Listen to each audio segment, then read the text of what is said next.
Ինչպես օգնել երեխային գտնել իր սրտի գործը։ Մանկությունը փորձարկումների և որոնումների ժամանակն է։ Միակ բանը, որ ծնողը կարող է անել, դա ստեղծել բարենպաստ պայմաններ իրեն և իր հետաքրքրությունները ուսումնասիրելու համար։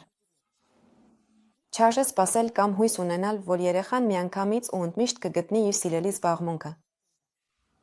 Այս խնդիրը նույնիսկ յուրաքանչյուր մեծահասակի ուժերից վեր է։ Խթանեք հետաքրքրությունն ու գիտասիրությունը մատչելի միջավայրի միջոցով։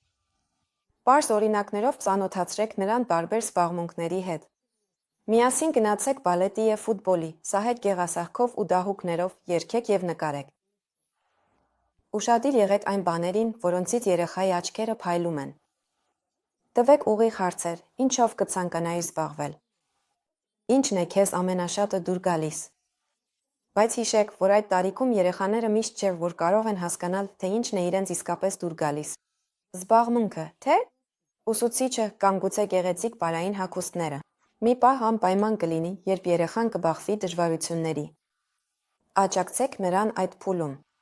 Հարցրեք, ինչը կօգներ նրան հաղթահարել շարունակելու ցանկության բացակայությունը։ Ինչպես կարող եք օգնել նրան։ Ո՞րն է նրա հրաժարվելու պատճառը։ Եթե երեխան հաստատ համոզված է, որ չի ուզում շարունակել, մի ստիպեք նրան։